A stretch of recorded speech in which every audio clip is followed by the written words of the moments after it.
Assalamualaikum warahmatullahi wabarakatuh. Kami dari kelompok 9 akan memaparkan review buku Pendekatan Makna Jumaza atas Al-Quran dan Hadis. Anggota kelompok 9 yaitu Helma Hoirunisa dengan NIM akhir 065, Salisa Alma Sofia dengan NIM akhir 067, Bikru Yunus Habibi dengan NIM akhir 069. Kelebihan dari buku ini, cover buku menarik perhatian pembaca, bahasa yang digunakan cukup lugas dan mudah dipahami, cetakan buku cukup jelas.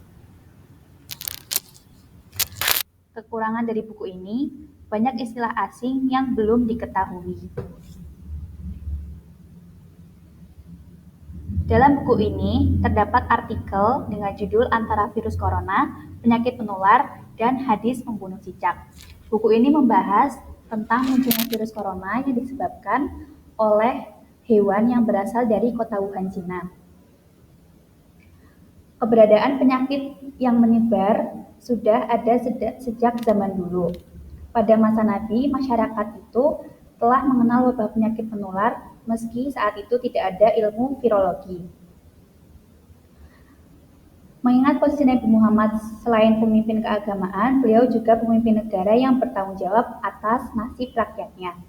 Maka akan menarik untuk melihat lebih jauh bagaimana kebijakan-kebijakan yang dibuat Nabi dalam menghadapi wabah penyakit menular ini demi menjaga kesehatan rakyat.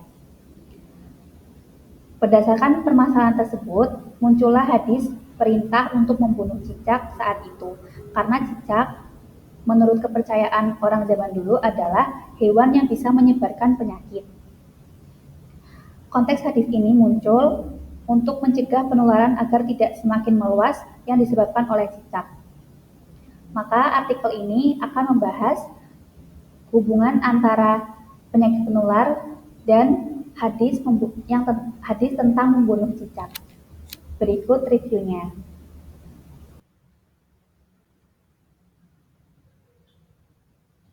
Sahiron adalah seorang akademisi yang lahir di Cirebon, Jawa Barat pada tanggal 5 Juni 1968. Makna kumaksa ini adalah salah satu teori yang diusung oleh beliau.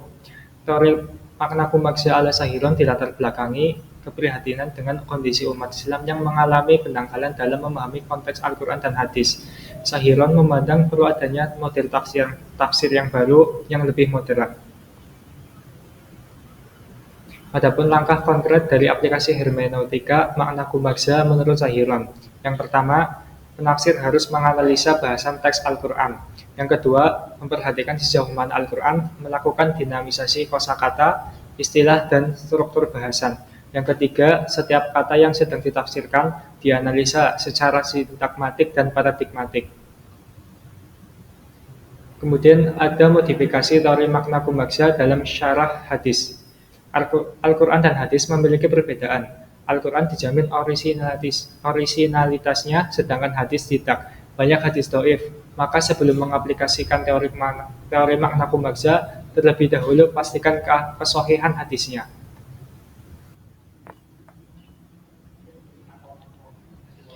Modifikasi dalam menerapkan makna makza untuk memahami hadis Nabi. Yang pertama, melakukan takhrij hadis, yaitu usaha mencari dan mengumpulkan hadis-hadis dengan tema tertentu.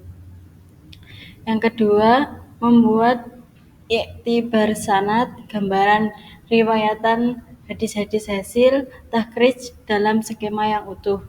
Dan yang ketiga, memastikan kehinaan hadis tersebut minimal kualitasnya yang hasan. Jika hadisnya dhaif, maka sebaiknya tidak dilanjutkan analisisnya. Yang keempat, menganalisa istilah-istilah kunci dalam hadis-hadis harits sehingga pada gilirannya nanti lahir syarah hadis yang fokus mendalam. Yang kelima, menganalisa hadis yang sudah jelas kualitasnya dengan cara menghubungkan dengan ayat Al-Quran dan menghubungkan riwayat satu dengan riwayat lain. Yang keenam, menganalisa dari sisi historis hadis hasil takhrij. Yang ketujuh, menganalisa secara komprehensif dan dalam isu atau problem kontemporer yang sudah dihadapi sekarang dengan data yang valid. Yang ke-8, melakukan kontekstualisasi pesan utama atau pesan kunci dari hasil analisa di atas untuk menjawab problem atau memecahkan masalah umat manusia saat ini. Berdasarkan teori makna Zumagza mengenai hadis tentang membunuh cicak, hadis tersebut adalah hadis sahih, namun perlu dipahami lebih lanjut. Menurut teori makna Zumagza Sahiron, pesan dari hadis tersebut bukan menganjurkan umat Islam untuk membunuh cicak sebanyak-banyaknya, akan tetapi fis al-nafs, yakni menjaga jiwa umat manusia dari ancaman wabah penyakit menular.